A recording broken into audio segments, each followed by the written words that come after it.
mayormente nublado. A ver, en el día de ayer, cada tanto me viene a la cabeza la frase de Jairo de que tenemos que ser el niño de la sala. No, al revés. El adulto. El adulto de la sala. El adulto de la sala. Claro, él quiere ser el niño, pero tiene que ser el tengo adulto. que ser el adulto. Yo quiero que me maternen. Ayer a las 3 de la tarde le mando un mensaje a Jairo diciendo, che, quedó medio en falta Caputo, ¿no? ¿Qué es lo que había pasado? Estaba subiendo el dólar. Cuando se produjo la crisis que derivó en la salida parcial del cepo, claro, todo el mundo, todos veíamos cómo el dólar venía subiendo y dice, bueno, si desregulan esto, el dólar va a subir más. Había una duda porque como al mismo tiempo entraba una torta de guita del fondo y eso desactivaba la idea de que se te escapaban las reservas de la mano porque entraba una ayuda enorme y por un tiempo iba a durar, cómo interactuaban las dos cosas. Es decir, la tendencia al sálvese que pueda, compremos dólares porque el dólar se va a la mierda, porque no hay más dólares, y la calma que traía de alguna manera el respaldo que le daba al Banco Central tener 12.000 millones de dólares más para satisfacer la demanda si es que esta seguía. Los primeros días esa interacción derivó en un dólar de 1.200 pesos y después el dólar fue bajando y en un momento el lunes el dólar, el día de la muerte del Papa y no el presidente, el ministro de Economía estaba muy contento porque había bajado por debajo de lo que estaba el dólar oficial antes de la desregulación parcial del cepo. Entonces hizo un tuit bastante agresivo, como todo lo que viene de este gobierno, diciendo el dólar oficial está por debajo del dólar oficial de la semana pasada, con lo cual corresponde que periodistas, mandriles y economistas pidan disculpas, pero ya sabemos que no las van a pedir porque así son, bla, bla, bla, bla, y le daban. Entonces, obviamente, cuando vos ves eso, decís, pero este tipo, ¿qué tiene en la cabeza? Primero, discutamos todo lo que pasó en las últimas semanas, en los últimos meses, desde que él asumió con las reservas y con el dólar, porque se perdieron muchísimas reservas, se reventaron reservas para tratar de mantener bajo el dólar, por lo tanto la inflación baja, por lo tanto la imagen de Milei alta. Pero bueno, en ese punto, ese día tenía razón. Entonces yo por suerte no tuiteo hace mucho tiempo, ya llevo un montón, ya puedo darme por... ¿Sí? De alta. 8 de agosto del año pasado, o sea... estamos en abril, 8 meses. Sí. 8 meses. Parece uno de tuiteros anónimos que se está recuperando desde 8 de enero a agosto. Tengo el 8 de agosto porque, ¿sabes por qué me acuerdo? Porque ese día apareció un video de una compañerita nuestra. Claro. Claro, Sí. un quilombo. Bueno, ¿te acordás?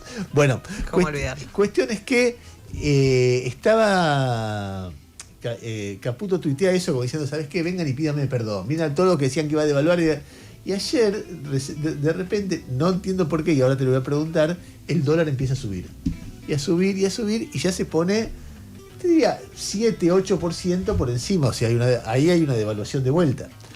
Entonces, ¿qué te da ganas de hacer? Si uno no fuera de ultrasala, ahora, me chupa. Que debe haber pasado un poquito en Twitter. Yo no miré justo ayer Twitter, pero debe haber pasado gente que dice, y ahora, Toto, ¿qué decís? Y ahora que se devaluó... Y la verdad que en algún lugar parte del ejercicio de las personas sanas de este país, entre las que no me cuento, es reprimir, imagínate los economistas, al que dicen, vení, pedime perdón, y todo el tiempo los tratan de mandriles y mandriles y mandriles y mandriles. Y bueno, eso que pasa, te da ganas de decir, ¿sabes qué? Fíjate cómo devaluaste. Es decir, todo lo que dijiste, y fíjate cómo no entendés nada de la evolución del dólar, etcétera. ¿Qué crees que pasó ayer con el dólar, Jairo? Empezó a parecerse un poco más al mercado, sin que esto sea dramático, ¿no? Estamos hablando de un precio 7% por arriba de aquel precepo, a aparecer otra vez los importadores. O sea, a mí cuando yo recogía cómo estaba el mercado cambiario, creo que si vas contando, no llegamos a 8 días hábiles desde el nuevo esquema. Hablé con varias personas del mercado financiero que me dijeron, mirá, hasta que esto empieza a funcionar de vuelta, se adecuan los sistemas, los importadores se adaptan, más todo lo que compraron la semana pasada porque venía la devaluación, el último día solo hubo 400 palos que puso el Banco Central, hizo que la primera parte del nuevo esquema cambiario fuera sin importadores, o sea, sin los compradores más fuertes y con una aparición al menos básica y mayor a lo que era antes de la devaluación de los exportadores. O sea, tenías oferta sin que fuera una locura y los importadores sin jugar. Ayer apareció esa demanda y entonces el precio se acomodó más arriba en un esquema donde ahora el Banco Central no interviene. Ese es el primer hecho concreto de un día donde aumenta 50 pesos el dólar. Después hay un segundo escalón, que yo no sé si eso es pasajero o es algo que se puede instalar, que es cuando empiece a aparecer, yo creo que todavía es todo muy rápido para sacar cualquier conclusión, pero lo que yo le preguntaba más temprano a Salvador Di Stéfano, que a mí me lo dijo gente que opera en el mercado y que incluso está cerca de Milei o de sus ideas, que no terminan de entender cómo va a generar la rueda que el gobierno quiere generar de bajo el riesgo país para refinanciar la deuda, el hecho de no acumular reservas si sostiene la idea de que solo van a comprar cuando esté a 1.000. Lo cual es un agregado de Milei a lo que dice el acuerdo con el fondo. Y ahí hay una pregunta si no puede llegar a terminar siendo, también siendo todavía muy temprano, un error haberse atado a ese mástil de solo compro a 1.000, porque puede ser que el mundo financiero, que cada vez que hubo turbulencias en el gobierno de Milei, tuvo que ver con que había problemas con las reservas. Cuando llegó a 1.500, ¿cuándo fue? En el 24, a mediados del 24, era que todos te decían no, están con problemas para acumular reservas. Pum, apareció el blanqueo. Cuando empezó a haber otra vez el ruido era, se están yendo las reservas, ahora. Entonces, otra vez la pregunta que aparece ¿es inteligente lo de que van a comprar solo a 1.000? Mirá si se estabiliza en 1.200.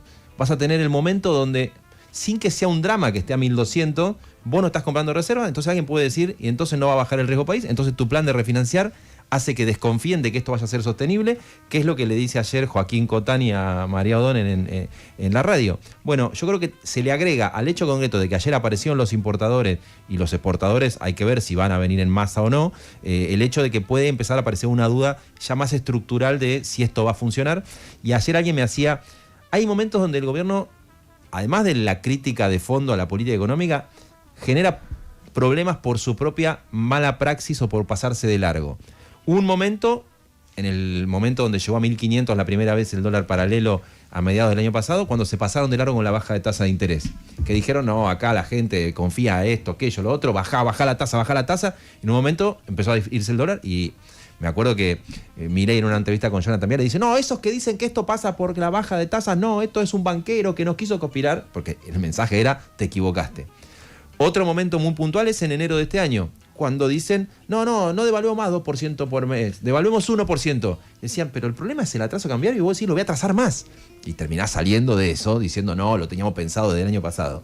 Y acá ayer alguien me decía, ojo que esta puede ser la tercera vez que meten la gamba por pasarse de canchero, porque el fondo no te dijo, comprá 1.000. El fondo te dijo, comprá cuando vos quieras en la banda, y Milei, para mandriles, para la discusión, etcétera, para bajar la termina. Inflación, para tener la imagen Obviamente. alta. A ver, uno no puede descartar, tampoco podés asegurarlo taxativamente, pero no puedes descartar que detrás de esto haya básicamente una mirada política, no técnica. Milei quiere que la inflación baje rápido. Entonces, si el dólar se ponía a 1.000, ahora está más cerca de 1.200, de repente la inflación bajaba rápido respecto del 3,7 del mes pasado.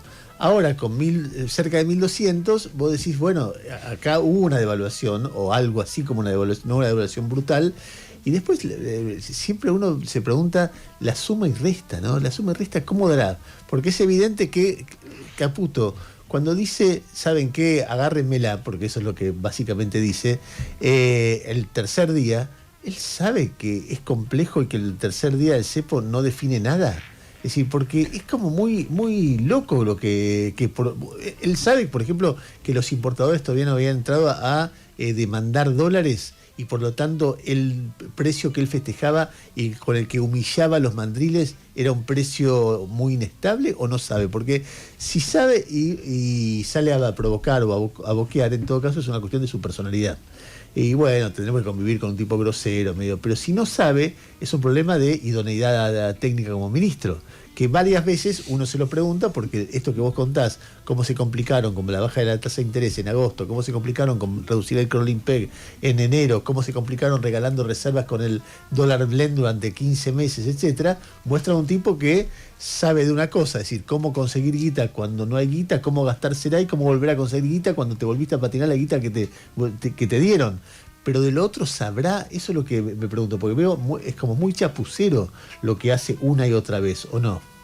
Bueno, sí, claramente tiene su métier en ubicar precios de activos, ya sean la tasa de interés o el tipo de cambio, para generar una consecuencia durante un tiempo. Y ese ha sido, si vos querés, su mérito y su forma como tipo, como dice Gustavo siempre, que se formó como trader. Él consigue que los actores del mercado, sobre todo financiero, respondan a incentivos concretos de distintas variables. Hay momentos donde yo creo que eso hace que se pase de largo. Estamos hablando igual de estrategias de corto plazo, no de un modelo de país que estamos pensando como un desarrollo sostenido, etcétera. No es eso a lo que se dedica Caputo. Iba a decir otra cosa, pero me olvidé. A ver, dos o tres cosas que son... No sé si viste en todo este mensaje del gobierno de la estamos domando, lo que ayer presentaron en Carajo como va a ser el programa de streaming de los economistas del gobierno. Tres chabones que son Felipe Núñez y los dos que trabajaban trabajaban con Caputo y antes con Marina del Poyeto, que van a tener un programa de streaming, y termina también, está bien hecho el tráiler desde lo visual, porque cuando ellos están saliendo caminando con el de Carajo que los vino a buscar, el zoom, viste que la cámara se va yendo hacia arriba y el que los está mirando desde la terraza del Ministerio de Economía, no, es Caputo. Como, no, es muy, ahí van los míos. Claro, como diciendo, estos son los míos. Bueno, lo que quería decir era esto. Al margen de que obviamente uno trata de ser el adulto en la sala, es un régimen de flotación. Que obviamente va a haber momentos donde va a subir mucho, momentos donde va a bajar. Si el esquema va a ser todo el tiempo que si baja 20 pesos te van a salir a mostrar el miembro, entonces cuando suba 50 pesos nos van a dar ganas de salir a mostrar los nuestros. A mostrar los nuestros, que cada gente elija. No va a haber nada serio, porque lo que uno está tratando de contar es que como el esquema anterior no andaba, tuvieron que cambiar de esquema. Ahora no estamos discutiendo, entonces si sube 10 pesos tiene razón vos, si baja 10 pesos tiene razón el otro. A ver, de cualquier manera, a largo plazo, lo que uno se pregunta es si el esquema actual se sostiene en términos de reservas, que es lo que uno se viene planteando, y en términos de actividad y en términos de generación de riqueza. Porque si el dólar está muy bajo, otra vez la presión sobre la industria argentina y los productores argentinos se hace muy poco competitivo un país con el dólar atrasado. Que se ve básicamente la cifra de turismo. Si a todo el mundo le da ganas de ir afuera, ayer circulaban ofertas para irte a San Pablo. Y es una joda, la verdad que... Entonces, si vos lo que vas a ver es cifra de gente yéndose más al exterior y cada vez menos viniendo, cada mes vas a ver más plata que sale por la importación y menos que entra por la exportación, y así sucesivamente, eso al final hace un país que genera menos riqueza, que genera menos capacidad de pagar deuda, y finalmente tenés una crisis. Es así, esa historia de que pido deuda para pedir más deuda, para pedir más deuda, para pedir más deuda, en algún momento se termina, salvo que, no sé, llegues al final de la historia. Después discutamos el modelo que están haciendo, pero llegues al final de la historia con cuando empieza a salir, no sé, la energía y la minería, esa meca que no sé qué pasa, pero es como el horizonte, uno va nadando y queda cada vez más lejos. Bueno, en cualquier caso, en esta seguidilla se destacan varios personajes. Un personaje es claramente el de Luis Caputo, que sale a mostrarla y a pedirle que le hagamos mimito, porque un día bajó el dólar, pero al día siguiente sube el dólar. Otro personaje es Joaquín Cotani. Joaquín Cotani lo mencionó recién Jairo, que es uno de los mandriles que vienen expresando dudas desde el comienzo. Fue secretario de Política Económica de este gobierno. Es un hombre que trabajó con Cavallo en la década del 90, y cuando nosotros hacemos la lista de mandriles, o sea, la lista de gente de pensamiento ortodoxo o muy buenos economistas que te dicen, che, esto no cierra, esto no está bien, por más que dé buenos resultados en el corto plazo, se están comiendo un quilombo. Bueno, ayer salió con María, y Cotani dijo, por ejemplo, esto, escuchá. Con los recursos del fondo y de los otros organismos, más la promesa de ayer del secretario del Tesoro, lo que se consigue es aliviar incertidumbres respecto al financiamiento de la deuda externa este año y el año siguiente o parte del año siguiente. Pero no se resuelven los problemas subyacentes que podrían poner a la Argentina, que la eliminación de los cuales podría poner a la Argentina en una senda de crecimiento sostenido. En particular, la principal duda surge de cómo estas medidas que fueron anunciadas y consensuadas con el fondo van a permitir la acumulación de reservas, que es lo el elemento principal que la Argentina necesita en este momento. Bueno, de nuevo, ¿cómo vas a acumular reservas con el dólar barato? Es una cosa que es circular. Insisto, Cotani no es alguien que crea que haya sido kirchnerista o que crea que el Estado tiene que regular o que forme parte de una conspiración comunista. Es un hombre del pensamiento ortodoxo muy clásico. Y te dice, perfecto, otra vez tenemos el problema de cómo se van a acumular reservas. Escuchalo un poquito más de Cotani. Esa es la pregunta. ¿Este es un plan para durar hasta las elecciones o es un plan que va a seguir después de las elecciones o va a tener que modificarse porque ya no va a dar? Bueno, otra vez, si vos lo escuchás, y es la tercera vuelta a empezar de un gobierno que la única respuesta que tiene para esto es mandriles, mandriles, mandriles, cuando los mandriles vienen teniendo razón una y otra vez, las veces que marcó, es desesperante. Le grita a mucha gente, che, escuchame, pero además, cuando vos ves quiénes son los que, cuando vos pensás en el pensamiento liberal ortodoxo en la Argentina, Cotani, por ejemplo, o Cavallo, o Broda, o Melconian, o Lacunza, tipos que fueron ministros, que son profesores, que enseñan, etcétera, o Carlos Rodríguez, son una cantidad enorme, López Murphy, todos tipos que además Milei, en su carrera hacia el poder, adoraba. A uno lo puso de secretario de Política Económica, a otro lo puso como jefe de asesor de campaña, a otro decía que era el ministro de Economía más importante de la historia argentina. Y los que tiene defendiéndolos a Milei, más allá del equipo económico, no son tipos de esa relevancia, con todo respeto, pero qué sé yo, Boyano, por ejemplo, comparado con Cavallo, y no es la misma jerarquía. Y cada uno de los expertos, comparado con Cotani o comparado con Carlos Rodríguez, no es la misma. Ni que hablar si metés a Gerchunov, Frenkel, son tipos que son muy respetados en el mundo de la macroeconomía, de la economía. Podrán haber fracasado como tantos o no, se podrá decir cualquier cosa, pero los que los defienden son personajes en términos de jerarquía. Es como si vos dijeras, qué sé yo, no sé, la nata por un lado y de repente yo aparezco, bueno, yo soy de otra jerarquía. Y hay jerarquía, y los los 6 o 7 que defienden a Milei ciegamente, y son muy eficientes para tuitear, y de repente tengan argumentos que no tengan jerarquía, pero los tipos más importantes del mundo, incluso su mejor amigo toda la vida, Giacomini, diciendo, che, este plan de dólar bajo no genera recursos en la economía, y si la microeconomía no funciona, eso no genera riqueza, y no tenés cómo pagar la deuda que estás tomando. Entonces, de nuevo, yo no tengo idea, no soy economista. Veo que que es como el eterno retorno en muy poquito tiempo. Es decir, una y otra vez pasa lo mismo. Y entonces en este debate, en la fanfarronada de Caputo, lo que se ve es un patrón o una convicción muy fuerte. Necesitamos el dólar barato para tener la inflación baja y con eso tener imagen alta, decirle a la población que estamos cumpliendo, pase lo que pase alrededor y tenga el costo que tenga en el futuro. El complemento que te hago de eso es que la lectura ya la explica el gobierno cuando uno le hace ese planteo y te dice, es cierto que va a haber déficit de balanza comercial y déficit de turismo, pero como yo voy a tener inflación baja y superávit fiscal, van a venir dólares por inversión y por refinanciamiento de deuda o emisión de deuda. Esa es la cuenta que hace el gobierno en su modelo de cómo debería funcionar esto hacia adelante. Muy bien. En ese contexto aparecen distintos personajes. Aparece la típica sobreactuación norteamericana o del Fondo Monetario explicando que Argentina anda bárbaro, cosa que obviamente uno puede discutir, pero que de ahora en más va a ser el país que más crezca en el mundo.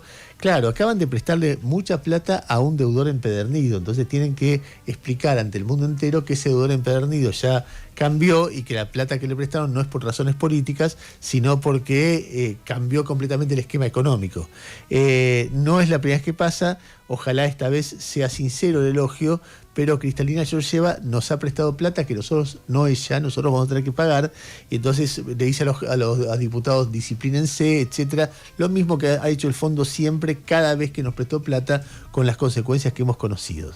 Entre los personajes que aparecen en toda esta historia de dimes y diretes, hay un personaje que a mí me resulta muy curioso por su periplo y por lo que está empezando a hacer en televisión. A ver, estamos en un clima donde a mí una cosa que me duele mucho de lo que pasa en este tiempo, y esto no es culpa de Milei, aunque un poco culpa de Milei, es que escucho muchos jóvenes hablando de temas financieros. no hablando de temas de vocación, no hablando de temas de, no sé, medicina, periodismo, física, matemática, sociología, filosofía, no, escucho chicos hablando de cripto. Y te parece que hay que poner acá, que hay que poner, sin saber nada, sin nada de nada. Y entonces me hace acordar mucho a la película Plata Dulce, que también era una película donde todo el tema era financiero, quién le presta a quién, cuánto interés da, etcétera, etcétera. Y entonces está de moda hablar de carry trade. Y entonces el otro día me impresionaba porque lo veía, era un empresario muy importante, después fue jefe de gabinete de asesores de Alberto Fernández, después se peleó con Sergio Massa y quedó afuera del gobierno anterior, y lo veía el otro día en la televisión explicando cómo se hace un carry trade, y me parecía que era realmente una marca de época, gente explicando cómo ganar plata, compras dólares, vendes dólares, lo pones a plazo fijo, te da un interés, y fíjate, pero tenés cuidado porque de repente puede pasar tal cosa. Pone un fragmentito de Antonio Lacri explicando esto por televisión, rarísimo, escuchá. Entonces digo, no, si todo el mundo que tiene plata hace carry trade, yo con 10.000, con 1.000, con 100.000, ¿puedo hacer carry trade? ¿Puedo? Obviamente, es muy fácil. Es una decisión que vos tenés que tomar sabiendo los riesgos que vas a correr. Ajá. Y esto es lo que mucha gente cree. Ah, no, porque haces carry trade y tenés una ganancia del 20% en dólares asegurada. ¿Sí? ¿Asegurada? Bueno, vamos a ver. ¿Qué significa carry trade? Voy al banco y lo pongo a un plazo fijo. Ok. ¿Sí? Si quiero ser un poco más sofisticado, lo pongo en un fondo común de inversión, pero vamos a hacer fácil. Hoy puedo hacer un plazo fijo en dólares. Plazo fijo, no, en pesos. ¿En pesos todo? En pesos. Ok. Los vendés, haces un plazo fijo en pesos, la tasa efectiva mensual de interés es el 3%, al cabo del primer mes, digamos, estaba a 1.100 el dólar, ¿no? Vas a tener 113 millones, después 116, porque se van acumulando los intereses, 120, 124... Y te va contando cómo vas ganando si vas con tus dólares, lo cambias a pesos, lo pones a plazo fijo y después te va contando los riesgos de eso en un contexto donde se habla demasiado de estas cosas para que sea sano. La verdad que no es como una escala de valores que está medio trastocada. Pero bueno, hay analistas financieros, como en este caso, o consultores financieros, como en este caso parece ser el rol de este señor, que en televisión explica a jóvenes cómo hacer plata, y además te da una pena, porque no por él, te da una pena porque para quienes no tenemos mucha plata, no haces mucha diferencia. Entonces es una tentación de ganar un poquito a cambio del riesgo de perder bastante. Entonces yo, a ver, si vos tenés $10.000, $5.000, $15.000, nada, yo no sé, no soy quien para recomendar nada, pero simplemente que si haces eso y los cambiás y vos te aseguras ahorrando en dólares, podés perder en lugar de ganar, y ganar no vas a ganar mucho. Entonces, qué sé yo, la finanza está para gente que sabe de finanzas, y a veces ni eso te digo, porque hay movimientos imprevistos y qué sé yo, con lo cual, no sé, es un juego para quienes tienen muchísima plata y un cachito la destinan a jugar ahí y a ver si ganan algo. Para quienes tienen poquita plata, y qué sé yo, no me parece que sea el lugar, y yo recomendaría que se asesoren muchísimo antes de seguir este tipo de consejos. En la agenda informativa está, como contó Jairo hace un ratito, un intento más del gobierno por tratar de que que haya más adictos a los juegos a las apuestas online. Básicamente es eso, porque están haciendo circular un proyecto de ley que elimina las limitaciones que la Cámara de Diputados hace unos meses estableció cuando le dio media sanción del Senado a un proyecto que limita la publicidad en eventos deportivos, que establece criterios muy estrictos para que no haya niños que estén enganchándose, o menores de edad, al juego de apuestas, etcétera, etcétera, etcétera. El gobierno, en contra de eso, junto con la AFA, están impulsando un proyecto para que eso sea lo menos limitado posible, con lo cual genere el mayor atractivo y por ende el mayor daño a las personas que entran en ese problema. Yo realmente en ningún caso estoy de acuerdo con prohibir nada, ni consumo de ningún tipo, ni juegos de azar, ni nada. Las personas son grandes y saben a qué se atienen, y ahí el ser humano decide pero una cosa es no prohibir y otra cosa es estimular decisivamente. El mundo entero, el mundo occidental, ha dado un debate muy bueno respecto del tabaco con eso, y por eso uno de los grandes financistas de medios de comunicación que eran las empresas tabacaleras, dejaron de avisar, y eso fue una crisis para los medios, porque si, bueno, entonces ¿de qué vamos a vivir si esta fuente de guita no viene? Pero la sociedad occidental decidió, bueno, no, porque eso genera cáncer, que en todo caso, y después le fue imponiendo a las tabacaleras esos letreros, bien los paquetes para decir, che, guarda, va tu responsabilidad, y yo creo que con las apuestas uno conoce casos que son tan dramáticos que debería haber una cosa similar, es decir, que haya límites estrictos y que en las páginas donde el que va a apostar apueste las advertencias muy, muy concretas de qué te puede pasar si quedas enganchado con eso. En la agenda informativa está Mauricio Macri, un muy empequeñecido Mauricio Macri, que está tratando de salvar la ropa.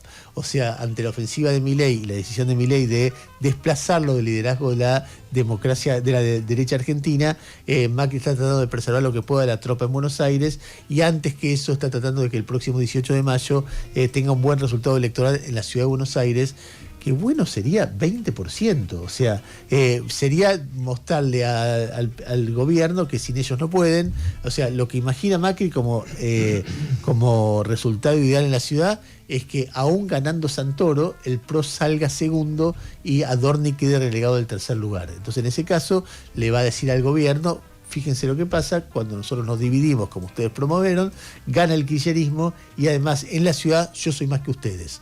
En la provincia, claro, lo que le están diciendo el gobierno es, yo te voy a robar, yo no quiero una alianza con vos, yo quiero una alianza con el PRO o con dirigentes del PRO, así que correte.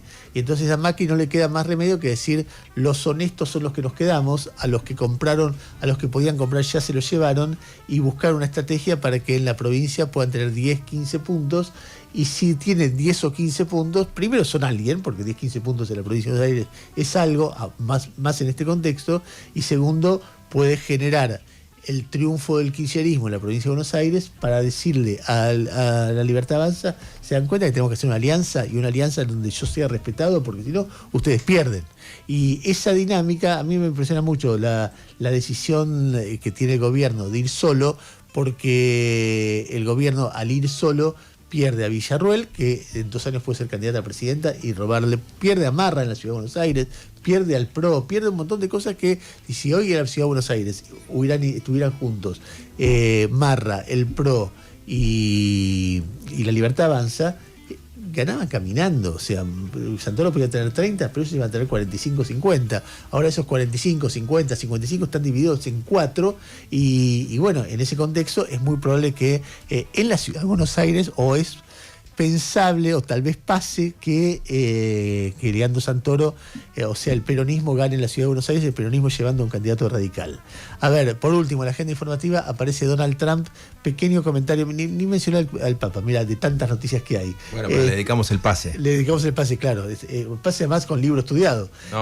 No, te decía, Trump está en medio de una discusión muy fuerte, porque a mí me hace... Hay un dibujo de Sendra que me lo regaló porque me dio mucha gracia cuando lo hizo en el 87, 88, que era que decía así, escena 1, candidato A y B explican qué van a hacer cuando llegan al poder, y eran rayas así como gruesas hacia el fondo, muy, muy precisas. Escena 2 explican no sé qué cosa, y de nuevo en la campaña rayas muy marcadas, y finalmente aparece escena 4, el candidato A explica cómo va a ser lo que prometió, y eran como curvas muy finitas que se contradecían y no se entendía nada. Bueno, el proyecto de Make America Great Again y aranceles por todos lados está sufriendo idas y vueltas que son muy violentas. Ayer dijo Trump, después de casi declararle la Tercera Guerra Mundial a China, dijo, los aranceles van a bajar con China, y van a bajar mucho. No sé cuánto y no sé cuándo, pero creen que van a bajar. Después había dicho, quiero que se vaya el titular de la Reserva Federal. Después dijo, no quiero que se vaya el titular de la Reserva Federal. Y es un ida y vuelta permanente que lo está dañando fuertemente las encuestas. Yo veía la diferencia entre gente que lo aprueba y gente que lo desaprueba es negativa en 8% en un mes. O sea, no hay ningún otro presidente de los últimos presidentes cayó tanto en un mes como Trump en la consideración popular. ¿Qué estás viendo de eso como efecto en la economía? Porque hoy veía que otra vez caían las bolsas. Sí, en realidad hay una especie de, primero, desconcierto y un movimiento muy como son los mercados financieros, que van del pánico a la euforia con cuestión de 24 horas. Yo ayer citaba el tuit de Larry Summers diciendo: yo soy economista, no soy psicólogo, no me pidan que explique qué va a pasar con los activos financieros si un día dice una cosa y otro día hace otra. Da la impresión, sí, que el escenario de que va a tratar de expulsar o de correr o de pedir que se vaya el jefe de la Reserva Federal, Jerome Powell, no va a ser cierto, y que ahí ya hay un factor menos de incertidumbre, más allá de que ahora el foco va a ser conocer quién va a ser el presidente del Banco Central de Estados Unidos, porque Powell termina el año que viene su mandato y Trump tiene que reponer a otro. Y en ese contexto, la verdad que no tengo muchos elementos para saber cómo termina esta película, porque vos tenés un día donde hay bancos como Goldman Sachs que dice se ve una recesión muy fuerte producto de los aranceles, y al otro día los aranceles pueden desaparecer o transformarse en un fenómeno sectorial. 8:45 minutos de la mañana, estamos en Radio con Vos. Hoy, si no me equivoco, es 24 de abril del año 2025.